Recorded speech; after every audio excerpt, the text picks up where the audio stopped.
அவுசுபில்லாஹி மினஷைத்தானிர்ரஜீம் பிஸ்மில்லாஹிர்ரஹ்மானிர்ரஹீம் அல்ஹம்துலில்லாஹி ரப்பில் ஆலமீன் வஸ்ஸலாத்து வஸ்ஸலாம் அலா ரசூலில் கரீம் வஅலா ஆலிஹி வஸஹ்பிஹி அஜ்மஈன் இலா யௌமித்தீன். அன்புக்கினியவர்களே, அஸ்ஸலாமு அலைக்கும் வரஹ்மத்துல்லாஹி வபரகாத்துஹு. இன்றைக்கு ஈரான் தலைவர் ஆயத்துல்லா அலி ஹமைனி அவர்கள் ஷஹீதாக்கப்பட்டுள்ளார்கள். ஒட்டுமொத்த அரபு முஸ்லீம் நாடுகளும் அமெரிக்க இஸ்ரேல் காலில் விழுந்து கிடக்கின்ற போது இந்த தள்ளாத வயதில் தன்னுடைய 87வது வயதில் அவர் எதிர்த்து நின்று மாண்டவர்.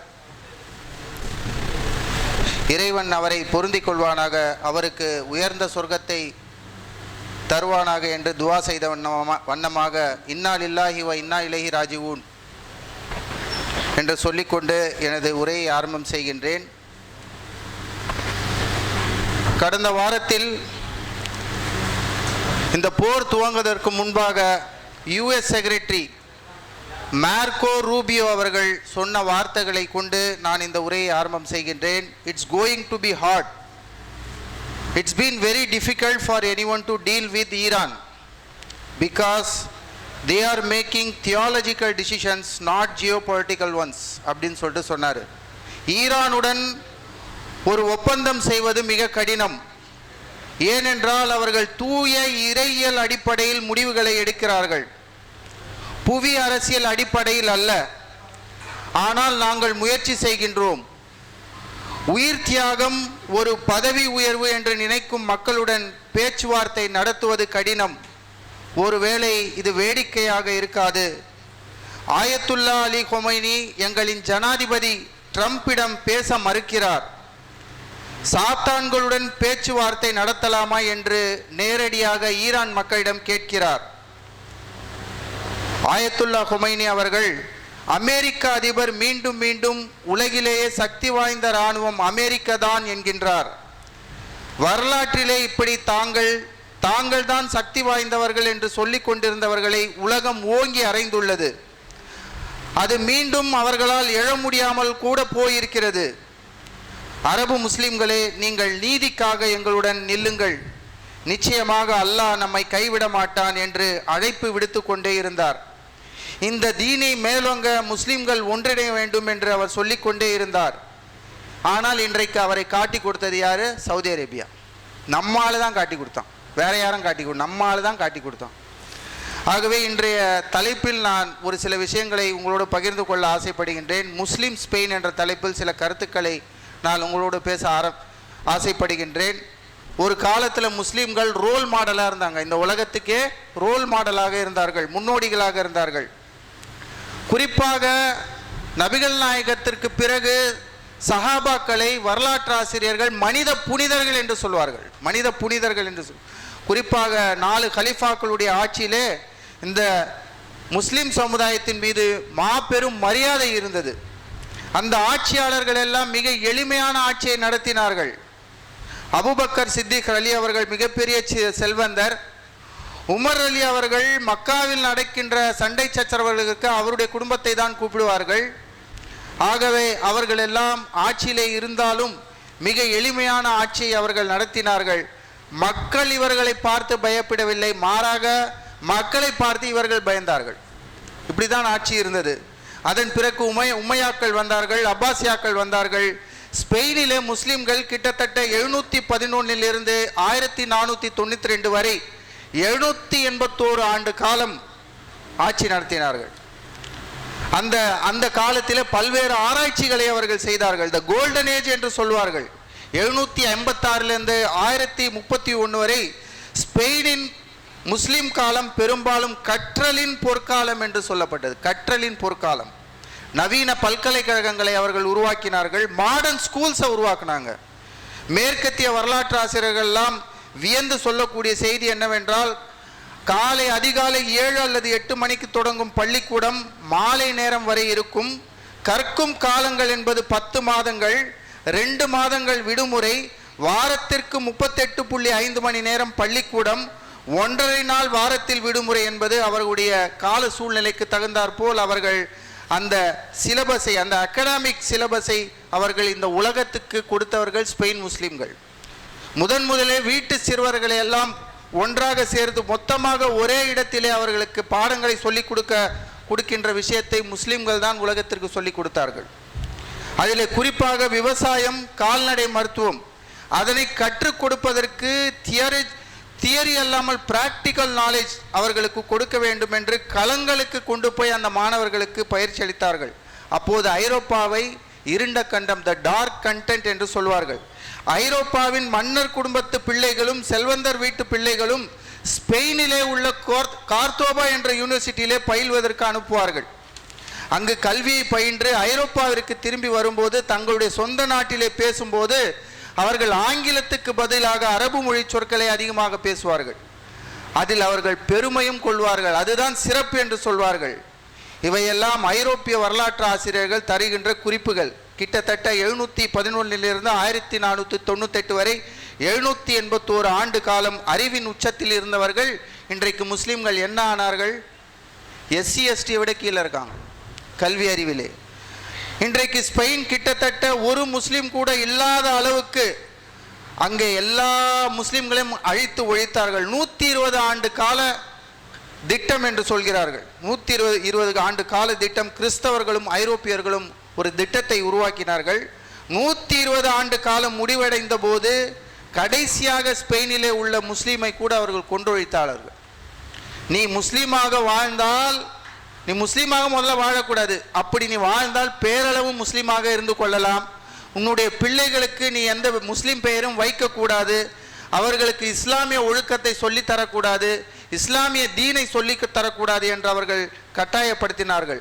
முஸ்லீம்கள் எழுதி வைத்த அறிவு குவியல்களாக இருந்தக்கூடிய புத்தகங்களை எல்லாம், குறிப்பாக mathematics, physics, science, medicine, astrophysics, marine engineering, calligraphy, environment, architect, surgery, space science, gardening, psychology, echo science, இப்படிப்பட்ட லட்சக்கணக்கான புத்தகங்களை பாபர் ரமுல்லா என்ற இடத்தில் குவித்து அந்த எல்லா புத்தகங்களையும் எரித்தார்கள் என்று வரலாற்று ஆசிரியர்கள் சொல்றார்கள். எந்த அளவுக்கு என்றால் கடலிலே கருப்பு அலைகள் கடல் நீராக மாறியது என்று சொல்லுவாங்க.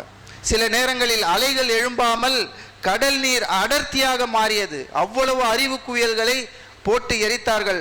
அவருடைய பண்டிகை தினங்களில், குளிர்காலங்களில் முஸ்லிம்கள் எழுதி வைத்த அறிவு பொக்கிஷங்களான நூல்களை போட்டு எரித்து அதிலே குளிர் காய்ந்தார்கள், அதிலே கூடி கழித்து கும்மி அடித்தார்கள். ஆக இப்படி கொஞ்சம் கொஞ்சமாக 120 ஆண்டு கால திட்டத்தின் கீழ் முஸ்லிம் சமுதாயத்தை மொத்தமாக ஸ்பெயினிலே துடைத்து எறிந்தார்கள்.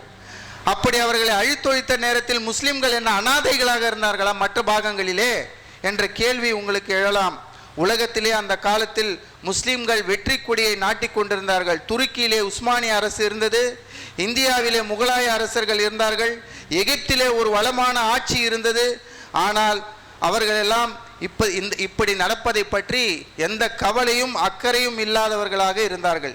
இன்னைக்கு எப்படி, இன்னைக்கு பாலஸ்தீனத்துடைய விஷயத்தை நாம் மறந்துட்டோம்ல, இன்னைக்கு எதுக்கு வந்துட்டோம், ஈரானுக்கு வந்துட்டோம், அவ்வளோதான். பாலஸ்தீனத்தை பற்றி இன்றைக்கு யாரும் பேசுவதாக இல்லை. அந்த மெல்ல மெல்ல அந்த உற்சாகம் குன்றி இதர செய்திகளைப் போல் அதுவும் ஒரு செய்தியாக இன்றைக்கு மாறிவிட்டது. அதுபோல இன்றைக்கு அந்த காலத்தில் ஸ்பெயினிலே வஞ்சிக்கப்பட்ட காலத்தில் அந்த முஸ்லிம்களை குறித்து இவர்கள் கவலைப்பட்டவர்களாக இல்லை. அல் ஹலாரத்துல் ஆந்தலூசி என்று சொல்வார்கள். முஸ்லிம்கள் ஆட்சி செய்த ஸ்பெயினுக்கு கான்ஸ்டான்டின் நோபில் என்று சொல்வார்கள், தலைநகர் என்று சொல்வார்கள். அது ஒரு தலைநகர், இஸ்லாத்தின் தலைநகர். ஸ்பெயின் நாகரிகம் என்பது ஒரு மனிதனுக்கு உன்னதமான நாகரிகத்தை கற்றுக் கொடுத்தது. உன்னதமான நாகரிகம் என்ன நாகரிகம்? நவீன அறிவியலுக்கு அது பாதைகளை வகுத்தது. நவீன அறிவியலுக்கு எப்படி ஆடை அணிய வேண்டும், ட்ரெஸ் கோட் எப்படி பண்ணோம் சொல்லி கொடுத்தது ஸ்பெயினுடைய முஸ்லிம் நாகரிகம்ங்க. எப்படி உரையாட வேண்டும், கம்யூனிகேஷன் ஸ்கில் சொல்லி கொடுத்தது ஸ்பெயினுடைய நாகரிகம். விருந்தோம்பல் எப்படி செய்ய வேண்டும், ஹாஸ்பிட்டாலிட்டி எப்படி செய்ய வேண்டும் சொல்லி கொடுத்தது ஸ்பெயின் நாகரிகம். இவற்றையெல்லாம் இஸ்லாத்தின் வெளிச்சத்திலே ஐரோப்பாவிற்கு கற்றுக் கொடுத்தது அந்த காலம். The rise and fall of Muslim in Spain என்ற அந்த புத்தகத்திலே அவர்கள் வீழ்ச்சி அடைந்ததற்கு முக்கியமான 5 காரணங்களை சொல்கிறார்கள். முக்கியமான 5 காரணங்கள். அதிலே நமக்கு படிப்பினை உண்டு. அது நமக்கு இன்றைக்கு அது இந்த காலத்தில் எப்படி அது பொருந்தி போகுது அப்படின்னு சொல்லிட்டு நீங்கள் பார்க்கணும். ஆகவே அதற்கு மிக முக்கியமாக அவர்கள் முன்னெடுத்தது எது தெரியுமா? உங்களுடைய முன்னோர்களை பழிக்கக்கூடிய ஒரு சமுதாயத்தை உருவாக்க வேண்டும் என்றுதான் அவங்களுடைய மெயின் கான்செப்ட். உங்களுடைய முன்னோர்களை பழிக்க வேண்டும் என்று அவர்கள் அந்த நிலையை உருவாக்கினார்கள். அல் ஹலாரத்துல் ஆந்தலுஸ் என்ற நூலில் 5 காரணங்கள் சொல்லப்படுகின்றன. அதில் முதல் காரணம், இஸ்லாம் கற்றுக் கொடுத்த பரிசுத்தமான வாழ்க்கை முறையை முஸ்லிம்கள் கைவிட்டது. மது பழக்கத்துக்கு அவர்கள் அடிமையானார்கள், போதை வயமானார்கள். பாடகர்கள் பாடகிகளோடு அடிமை பெண்களோடு சவகாசம் வைத்துக் கொள்வது அரசு குடும்பத்து பிள்ளைகள் பெருமையாக நினைத்தார்கள். நடனத்துக்கு நடனமாடக்கூடிய பெண்கள், அவர்களுக்கு பாடக்கூடிய பாடகர்கள், இவர்கள் கூப்பிட்டவுடன் வர வேண்டும் என்று அவர்களுக்கு மாளிகைக்கு பக்கத்தில் அறைகளை அமைத்து கொடுத்தார்கள். பாருங்க, அறைகளை இன்னைக்கும் அரபு தேசத்தில் நடக்குது. நீங்கள் இன்னைக்கு இஸ்லாத்தை அரபு தேசத்தில் போய் சொல்ல முடியாது. இமாம்களுக்கு குறிப்பு, அங்கே சொல்லக்கூடிய பயானுக்கு ஸ்பை வைக்கிறாங்க. இதுதான் இன்றைய நிலைமை. ஆகவே ஒரு காலகட்டம் வரைக்கும் எப்படி இருந்தது என்றால், அரசு குடும்பத்துக்கு பக்கத்தில் மார்க்க அறிஞர்கள், இமாம்கள் இருப்பாங்க. ஏன்னா எந்த கேஸ் எப்போ வரும், யாருக்கு எந்த கேஸை கொண்டு வருவான்னு தெரியாது. மார்க்க அடிப்படையில் அந்த கேஸை தீர்க்குவதற்கு மார்க்க அறிஞர்களை பக்கத்திலே வைத்திருந்தார்கள். அதெல்லாம் மாறி போய் காலப்போக்கிலே பாடகர்களும் பாடகிகளும் நாட்டியக்காரிகளும் வீடுகளை அமைத்து கொண்டார்கள். ஆடம்பரத்திலே இவர்கள் திளைத்தார்கள். முதல் காரணம். இரண்டாவது காரணம், ஆடம்பர வாழ்க்கை, தேவையில்லாமல் மாளிகைகளை கட்டுவது. இன்றைக்கும் நம்ம பார்க்குறோம்ல, நம்ம பசங்களுக்கு தேவையில்லாமல் 1.5 லட்சத்துக்கு ஆப்பிள் ஃபோன் வாங்கி கொடுப்பாங்க. பையனுக்கு எதுக்குப்பா ஆப்பிள் ஃபோனு, கேடிஎம் பைக் எதுக்குப்பா? யோசிக்க மாட்டாங்க. அந்த வெல்த் மேனேஜ்மெண்ட் பற்றியும் முஸ்லீம்களுக்கு தெரியல. ஆகவே செல்வ செழிப்பாக இவர்கள் எப்படி வாழ்ந்தார்கள் என்பதற்கு அதுவே ஆய்வு நடத்துவதற்கு அதுவே ஒரு வாய்ப்பாக அமைந்தது என்று வரலாற்று ஆசிரியர்கள் சொல்கிறார்கள். ராஜா பதவி ஏற்கின்ற அந்த ஆடைக்கு தனி பட்ஜெட் போட்டாங்க. அவர் போடுற ட்ரெஸ்ஸுக்கு தனி பட்ஜெட். உயர்தரமான ஆடைகள் உலகில் எங்கு கிடைக்கிறதோ அங்கே தேடி கண்டுபிடித்து அதை கொண்டு வரணும். அது லேட் ஆச்சுன்னா பதவியேற்பு விழாக்களே தள்ளி போட்டார்கள். இந்தியாவில் என்ன பண்ணுவாங்க, ராகு காலம் யமகண்டம் பார்த்து அந்த விழாக்களை தள்ளி போடுவாங்கல்ல. நம்மால் என்ன பண்ணா, ட்ரெஸ்ஸு வரல, உயர்தர ஆடைகள் வரலன்னு சொல்லிட்டு அந்த பதவியேற்பு விழாக்களை தள்ளி போட்டான். சில காலங்களில் ராஜாவே கிளம்பி போயிடுவார். தலைமை இல்லாமையே அந்த அந்த நகரத்து மக்கள் அங்கே ஆட்சி நடக்கும், தலைமை இருக்காது, ராஜா இருக்க மாட்டார், அவர் கிளம்பி போயிடுவார். உயர்தரமான உணவுகள், சுவைக்க வேண்டிய அரசு பணங்கள் கொட்டி கொடுக்கப்பட்ட. இது 2வது காரணம். 3வது காரணம், எதிரிகளோடு தொடர்பை அதிகரித்து கொள்வதில் அக்கறை காட்டினார்கள். இன்னைக்கு எப்படி எல்லா அரபு நாடுகளும் 52 நாடுகளும் எங்கே போய் காலடியில் கீழே போய் கிடக்கிறாங்க? அமெரிக்கா இஸ்ரேலுடைய காலடியில் இருக்காங்க. அதுபோல அன்றைக்கும் செய்தார்கள். அரசு குடும்பத்தை சார்ந்த சிற்றரசர்கள் எதிரி நாடுகளோடு அரசரை இறந்து விட்டால் அடுத்த பட்டத்து இளவரசர் யார் என்பதை தேர்வு செய்வதற்காக ஒரு சப்போர்ட் யார்கிட்ட, பக்கத்து நாடுகிட்ட யார் இருக்கோ அந்த சப்போர்ட் இருந்தால் தான் நாம் அரசராக முடியும் என்று எதிரிகளோடு தொடர்பை அதிகப்படுத்தி கொண்டார்கள். இதனுடைய விளைவு ராஜ ரகசியங்கள் மற்ற நாட்டு மக்கள் தெரிந்து கொண்டார்கள். ராஜ ரகசியம். இன்னைக்கு பிஜேபியில் நம்ம ஆள் இல்லையா? அதே போல செய்தார்கள். 4வது காரணம், உலக செல்வங்களுக்காக முஸ்லீம்கள் தங்களிடையே சண்டை போட்டு கொண்டார்கள். யமனியை போட்டு இன்னைக்கு என்ன பண்றான், சவுதிக்காரன் அடிக்கிறான் இல்லையா? ஆகவே உலக செல்வங்களுக்காக தங்களுடைய முஸ்லீம்கள் சண்டை. முதருங்கிற ஒரு சமுதாயங்க, ஒரு சின்ன எக்ஸாம்பிள். முதருங்கிற ஒரு சமுதாயம் அவங்களுடைய தோட்டத்தில் யமன் நாட்டை சேர்ந்த ஸ்பெயின்லேருந்து வந்து குடியேறிய ஒருவர் கொஞ்சோண்டு திராட்சை இலையை பறிச்சுக்கிறார். அது ஒரு கஷாயம் போடுறதுக்கு யூஸ் ஆகும். இன்றைக்கும் நீங்கள் பாலஸ்தீனுக்கு போனீங்கன்னா அதை ரோட்லேயே விற்பாங்க. அதை ஏன் எடுத்த அப்படின்னு சொல்லிட்டு அந்த முதல் சமுதாயத்தை சேர்ந்தவங்க கேட்குறாங்க. அப்படி வாக்குவாதம், அந்த சண்டை வாக்குவாதமாக மாறி அவர் அடிக்க போய் அந்த முதல் சமுதாயத்தை சேர்ந்தவர் இறந்து போகிறார். உடனே இவங்க என்ன பண்ணிட்டாங்க, எப்படி அவன் யமன் நாட்டை சேர்ந்தவன் அடிக்கலாம் அப்படின்னு சொல்லிட்டு வெறும் திராட்சை இலைக்காக 7 வருஷம் சண்டை போட்டான். 7 வருஷம் சண்டை போட்டுக்கிட்டே இருக்காங்க. அப்போ அந்த நாட்டில் அரசாங்கம் இல்லையா? அரசாங்கம் வேடிக்கை பார்த்து கொண்டிருந்தது. நேற்று நடந்தது. நேற்று யூபியில், யூபியில் எவ்வளோ கொடுமை நடக்குது நீங்கள் பார்க்குறீங்கல்ல. ஒரு லட்டுக்காக மஸ்ஜிதுக்குள்ளே அடிச்சுக்கிறாங்க. இதை விட கேவலம் ஏதாவது இருக்க முடியுமா? அங்கே என்னென்னலாம் கொடுமை நடக்குது. லட்டு ஒரு ஸ்வீட்டுக்காக ஒருத்தரை அடிச்சுக்கிட்டு சொக்காவை மஸ்ஜிதுக்குள்ளே நடக்குது. இதை விட கேவலம் ஏதாவது இருக்க முடியுமா? ரமலான் மாதத்திலே ஒருத்தருக்கு ஒருத்தர் உதவி செய்து கொள்வதும் துவா செய்து கொள்வதும் இந்த புண்ணியமான மாதம், மன்னிக்கிற மாதம், அருள் வளம் மிகுந்த மாதம். இந்த மாதத்தில் ஒருத்தர் அடிச்சுக்கிட்டு சண்டை அதில் பார்க்க முடியலங்க, பார்க்க முடியல. குழந்தைகள் அழுகுது, மஸ்ஜிதில் அழுகுது குழந்தைங்க. என்ன ஒரு கேவலம். ஆகவே இவர்கள் உல்லாசத்திலே திளைத்தார்கள். பொதுமக்களுக்கு அநீதி நடக்கிறது என்பதை பற்றி அவர்களுக்கு கவலை இல்லை. ஐந்தாவதாக மார்க்க அறிஞர்கள் எனப்படுவோர் 2 குழுக்களாக பிரிந்தார்கள். அரசாங்கம் செய்யக்கூடிய தவறுகளை தட்டி கேட்பது. இப்படி தட்டி கேட்ட அறிஞர்களை எல்லாம் நகரத்துக்கு அப்பால் அனுப்பினார்கள். எப்படி சவுதி இன்னைக்கு ஜெயிலில் போடுதில்ல, யாராவது கேட்டால் அறிஞர்கள் அவங்கள சவுதி ஜெயிலில் தூக்கி, அதுக்கப்புறம் அவங்களுடைய நிலைமை என்னங்கிறது தெரியாது. ஆகவே ஊருக்கு வெளியே அனுப்பினார்கள். பிறகு நாட்டை விட்டு போவதற்கு என்ன செய்ய வேண்டுமோ அத்தனையும் செய்தார்கள். பிறகு தங்களுடைய கருத்துக்களுக்கு ஒத்துப்போகக்கூடிய அரைவேக்காடு அறிஞர்களை உருவாக்கி வைத்துக் கொண்டார்கள். அரசர்கள் செய்கின்ற எல்லாவற்றிற்கும் சரி சரி என்று தலையாட்டக்கூடிய அறிஞர்களை அவர்கள் உருவாக்கி வைத்தார்கள். அந்த அறிஞர்கள் மன்னர் என்னெல்லாம் தவறு செய்கிறார்களோ அதை எடுத்து சொல்ல மாட்டாங்க. மக்களே தாமாக முன்வந்து கேட்டால் அவங்க என்ன சொல்லுவாங்கன்னா, நாங்கள் சொல்ல முடியாது, உனக்கு பிடிக்கலையா நீ ஹிஜ்ரத் செய்து போ அப்படின்னு சொல்லிட்டு ஃபத்வா கொடுக்க ஆரம்பித்தார்கள். ஃபத்வா மக்கள்கிட்ட என்னப்பா என்ன அநியாயம் பண்ணுறானே இந்த அரசன் அப்படின்னு சொல்லி கேட்டால், இந்த நாட்டை விட்டு போன்னு சொல்லிட்டு ஹிஜ்ரத் பண்ண அப்படின்னு சொல்லிட்டு ஃபத்வா கொடுக்க ஆரம்பித்தார்கள். பிறகு கேட்பாரற்று இல்லாமல் அரசர்கள் ஆட்டம் போட ஆரம்பித்தார்கள். இந்த முக்கியமான 5 மேஜர் மிஸ்டேக்ஸ் என்று சொல்கிறார்கள் வரலாற்று ஆசிரியர்கள். ஆகவே இது இன்றைக்கு நமது சமுதாயத்தில் இருக்கிறதா இல்லையா அப்படிங்கிறது நீங்களே பார்த்துங்க. நம்முடைய சமுதாயத்தில் நம்முடைய நாட்டில் இதே நிலைமை தான் இருக்குது.